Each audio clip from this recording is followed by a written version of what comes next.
शान्तिपूर्ण आन्दोलनलाई सरकारले दबाइरहेको छ। अब हामी पछि बढ्दैनौँ।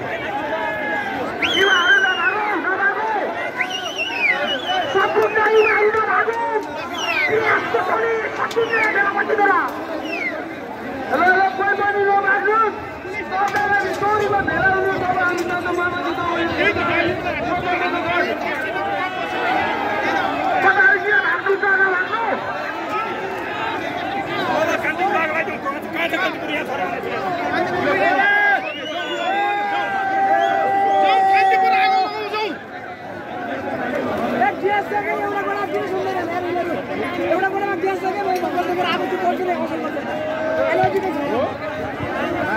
ग्यास हो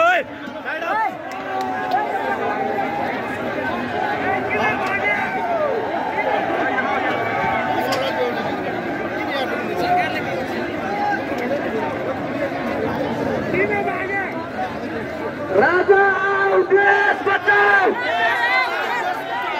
राजा देश बचाओ।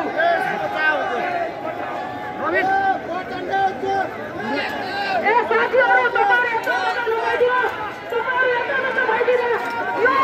यो गणतन्त्रको यो चौकीदार प्रहरीले हामीलाई पटक पटक यो के अरे असुरले छाडेको छ। तपाईँले नडराउनुहोस्। यो 21औं शताब्दीमा हामी देशको सपक्षको खोजीमा आयौँ। मोदी सरकार तेरो शासन र सत्ता कति दिन चल्छ? कति दिन पहिले यसरी जनतालाई दुःख दिन सक्छ? तपाईँ सदनबाट छुटेर सक्थ्यो। एक टुक्रा पारेर तेरो जबसम्म हामीले तँलाई यो देशबाट नसक्दैन तबसम्म हामी हाम्रो छातीमा बलि खान तयार छौँ। आज देशैभरिबाट आउनुभएका मेरा दिदीबहिनीहरू, तपाईँहरू आज यो रातभरि दिनगुन्जामा किन बस्न नपरोस्? तपाईँहरू सबै अगाडि आइदिनुहोस्। असुर्या छ भने सबैले आँखामा पानी छोड्नुहोस्। के गरे रुमाल पानी भिजाएर भए पनि आँखामा पट्टी लगाउनुहोस्। अब सम्पूर्ण साथीहरू ओलीको घर जानुपर्छ। हामी अब केटी सिरेको प्रचण्डको घर छिरेर तिनका मुद्दा छिनाएर फुटबल खेलाउन तयार हुनुहोस्।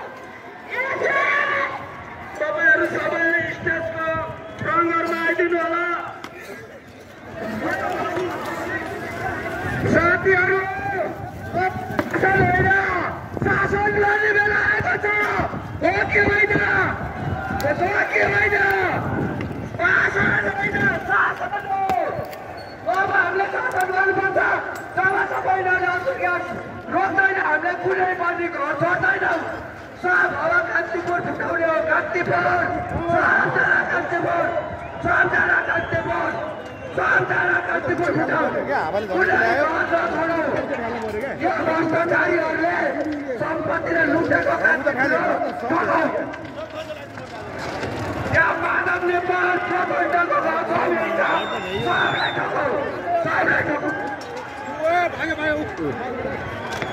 साथीहरू सबै सम्मिलित भइदिनु होला। सबैजना सम्मिलित भइदिनु होला। यहाँदेखि अब हामीहरू सिनेमाको र्याली गरेर जानेछौँ। सबै साथीहरू गाउँमा आइदिनुहोस्। अबको 5-7 मिनटमा हामीहरू